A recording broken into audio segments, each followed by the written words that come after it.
Continuando aqui, agora de forma escrita, né? Então Kant nos lembra da necessidade e obrigação que temos com o despertar, com a saída da caverna de Platão, com o nosso despertar para as coisas práticas da vida, com as coisas que cabe a nós para o desenvolvimento da virtude ensinada por Maquiavel, desapego aos bens dados por outros homens e busca pelo protagonismo que só poderá ser conquistado através da própria vara de pescar. Aquela questão da fuga da dependência, né, cara? E aí o Kant deixa bem claro também que você adiar, protelar as coisas é pior para você, não só para você, mas para toda a sua família, sabe? Para as pessoas que dependem de você, para as pessoas que virão a depender de você e daí por diante. Kant não fala do Estado, não fala do Estado, o pai dos pobres, mas fala da coragem, do empenho, da necessidade de força, da busca pela autonomia, busca pela emancipação pessoal. Kant não fala do coletivismo,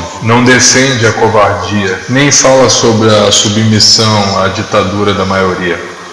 Então aquele que não se serve do próprio entendimento tem o outro como muleta, como facilitador, usa o outro como provedor de bens, se abstém da investigação e abre mão do ser em nome da preguiça do bem pensar. É mais cômodo e fácil adotar o caminho da inércia, da euforia, da despreocupação, do sossego, do comodismo. Por isso Kant advertiu: sapere aude, ousar saber. Kant diz: não reside na falta do entendimento, mas na falta de decisão e coragem de se servir de si mesmo. Então, a cabeça dele, como ele diz aqui, né? O comodismo às vezes é tão grande que a pessoa precisa de uma muleta, né? Então, mesma coisa que com relação à política, né? Então a pessoa trabalha em algum cargo, alguma função que não tem nada a ver com política, assim. E aí ele se atreve ainda a se meter com a política e manifestar sua opinião baseada,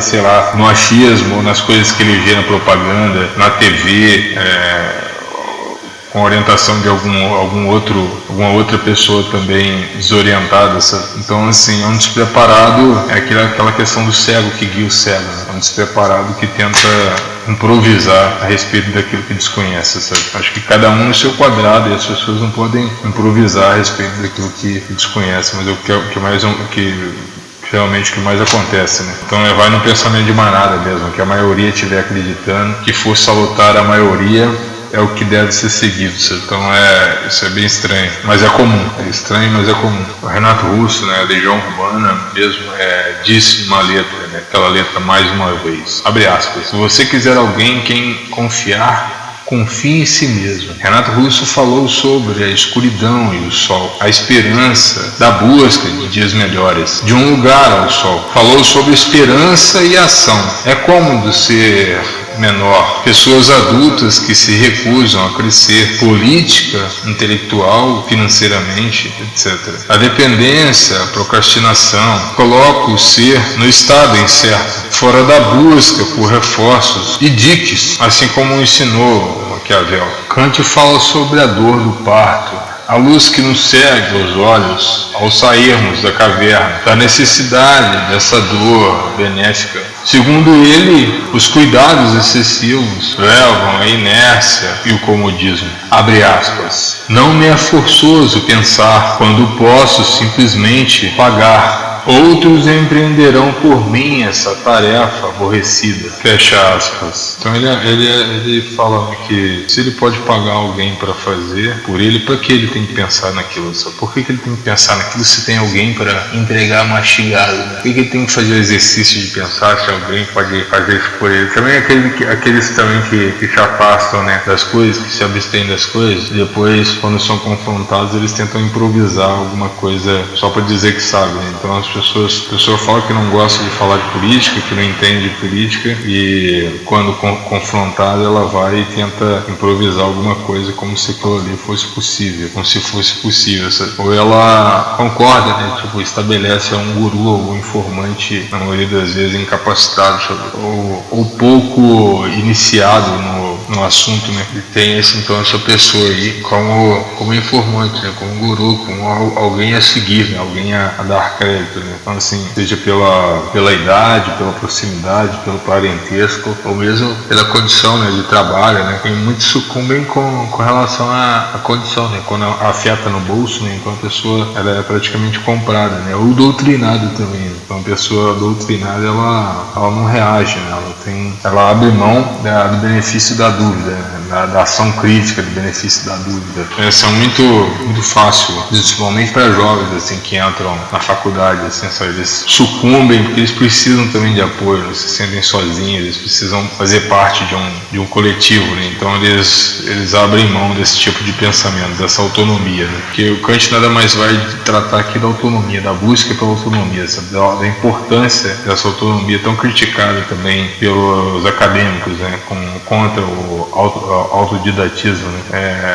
Na cabeça deles o autodidata é sempre um ignorante que tenta saber das coisas, sabe? Mas eles mesmos não percebem que na maioria das vezes também eles têm que, digamos, aceitar aí. A academia nada mais é também do que um ponto de vista, sabe? Só que, lógico, né? Tem a convenção e tal, e tem o valor também do título, né? Então assim, chega um ponto, no meu caso em particular, assim, agora eu quero o título, sabe? Eu quero o papel, sabe? Eu quero o canudo, porque o que eu tenho aprendido na academia é o mínimo, o básico do básico, sabe? É algo que qualquer pessoa pode aprender sozinho, estudando sozinho e tal. Lógico que cada curso tem seu peso e cada curso tem sua referência, né? Mas o curso de humanas é bem assim. Kant faz menção aos animais que ao nascerem sentem dificuldade de andar, por isso a necessidade de persistência. Kant fala sobre o mau uso dos dons naturais, assim como a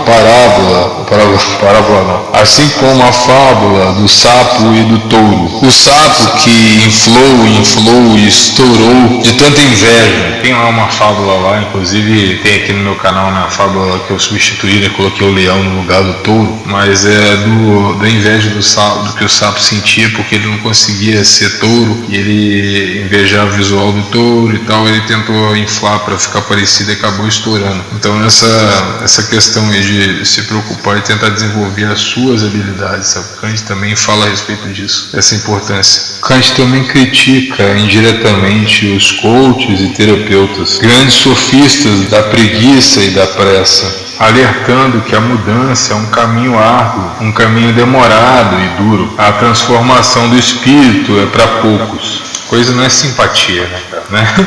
Não é sal grosso, sabe? Não é aparelhinho de vibração, não é sal grosso, sabe? Não é coisa que se possa fazer da noite para o dia, do dia para a noite, não. É caminho árduo mesmo, sabe? Com experiência própria aí, 7 anos tentando mudar e pouca coisa aconteceu, sabe? Você consegue vislumbrar algum tipo de mudança, mas nada como se imagina, até por conta da questão que diz Maquiavel, né, com relação ao mundo, né, conjuntura do mundo, sabe? O que o mundo pode fazer para atrapalhar, retardar, e também os cantos da sereia, né, e etc. Os problemas que você pode ter que impedem a mudança, né, os caminhos que você escolhe, até mesmo as ideologias que você apoia, sabe? Podem retardar o caminho que deve ser pragmático, né? Que deve ser objetivo, né? Certo, né? Entendeu? Então é muito difícil você chegar num estado de maturidade, mas ele criou o texto justamente para isso, para cutucar, para ver se tira alguém da caverna, né? Ele fez nesse texto aqui nada mais faz do que esse trabalho de ser a mão que puxa da caverna, né? Essa mão misteriosa que liberta os grilhões da caverna, né? Da inocência, né? Então, da covardia. Agora uma observação aqui com relação aos nossos, entre aspas, intelectuais aí da atualidade. O Clóvis de Barros também gravou a respeito do mesmo assunto, a necessidade do brio, né?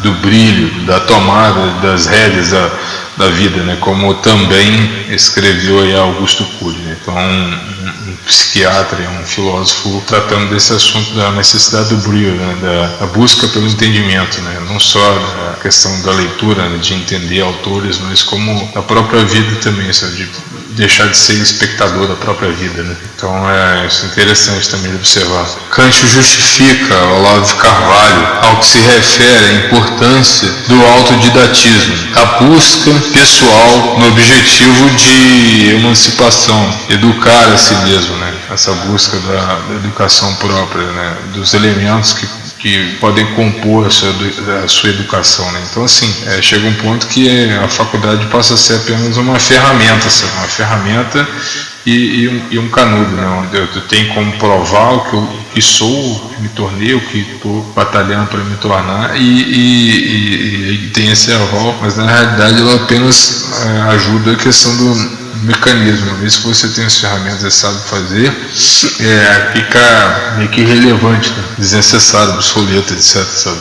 Então chega um ponto que o sujeito já começa a caminhar com as próprias pernas. Acho que isso não quer dizer nada, né? Então assim, ele não vai sair filósofo porque ele tem um canudo, sabe? Mas pelo menos agora ele sabe trabalhar com as próprias pernas, bem por aí. Isso não significa, muito pelo contrário, não significa que ele não possa saber isso ou aprender isso fora da academia, né? Que ele não possa trabalhar com as próprias pernas fora da academia. Então assim, lógico que cada um, posso falar a parte de humanas, exato, eu não sei, mas o que cabe a humanas aí, sabe, é muito viável, sabe, e existem exemplos que não faltam, né, com relação a isso. Então assim, o que a gente tem de mediocridade acadêmica e de, digamos assim, prosperidade e exemplo, né, bom exemplo no autodidatismo, assim, é o que mais tem, é o que mais temos. Para terminar, então, Kant fala sobre não sucumbir à ditadura da maioria, quando diz, abre aspas, ser passivo mediante a unanimidade artificial orientados pelo governo para fins públicos, continua. Nesse caso não é sem dúvida permitido raciocinar, mas tem de se obedecer. Então, voltando aqui no detalhe, né? Nesse caso não é sem dúvida permitido raciocinar, mas tem de se obedecer. Então, voltando lá, sabe? Ser passivo mediante a unanimidade artificial, então, ou seja, o coletivo tem uma atitude unânime e você, ali no meio incorporado, você tem que aceitar aquilo com passividade, né? Ele fala. Orientados pelo governo para fins públicos, então, o governo exercendo a sua coerção, né? Fazendo com que, mediante unanimidade artificial, o sujeito se torne passivo, né? Então, ele fala, meio que expõe isso, meio que de forma a observar e orientar as pessoas, os leitores, né, no caso, né, com relação a isso. E isso implica diretamente na dificuldade de busca pela autonomia, né. Isso sufoca praticamente a busca pela autonomia, sabe? Nesse caso, né, sem dúvida, permitido raciocinar, mas tende-se a obedecer. Então, assim, é o que geralmente acontece, né? O governo, ele dá, e a picanha, né, ele dá as migalhas, assim, é como se fosse um cala-boca, né? Você entra em acordo, é um acordo que você faz, né? Então você aceita aquele tipo de pagamento ali e em troca você mantém o seu silêncio, sabe? É mais ou menos isso. Aí coloquei aqui, né? Obedecer o Leviatã sucumbindo à força da maioria. Aí coloquei aqui algo que Kant discordava. Se ele faz esse apelo à autonomia, essa busca pela autonomia, necessariamente ele é contra essa ditadura da maioria, né? Desse acanhamento, né? O homem pode adiar a sua ilustração, mas renunciar a ela significa lesar a sua própria condição. Abre aspas, né? Ele disse isso no livro. O homem, ele pode até adiar a sua ilustração, mas renunciar a ela significa lesar a sua própria condição, sabe? Então, ele fala com relação a isso. Se você quer deixar para o dia seguinte, procrastinar, você quer também postergar, né, menosprezar e tal. É um direito seu, mas isso tem consequências, sabe? Você pode acabar por lesar a sua própria condição. Você deixa para depois chega um tempo que não tem tempo mais, sabe? Então assim, você acaba castrando, você acaba empurrando com a barriga e chega um ponto que não dá mais para voltar atrás, sabe? Orienta para isso, sabe? O autodidatismo liberta o homem da brutalidade, da ignorância, da dependência. E aí por fim mesmo, só para encerrar, Kant adorna por fim o direito de liberdade do povo que acontece a partir do cidadão. Então, o primeiro ponto, assim, o cidadão tem que ter esse zelo por suas coisas, né? Pelo seu desenvolvimento, só para depois se preocupar com as coisas maiores do mundo e daí por diante. Então é isso que eu consegui absorver desse texto. Claro que deve ficar um áudio imenso, mas é isso daí. Até mais.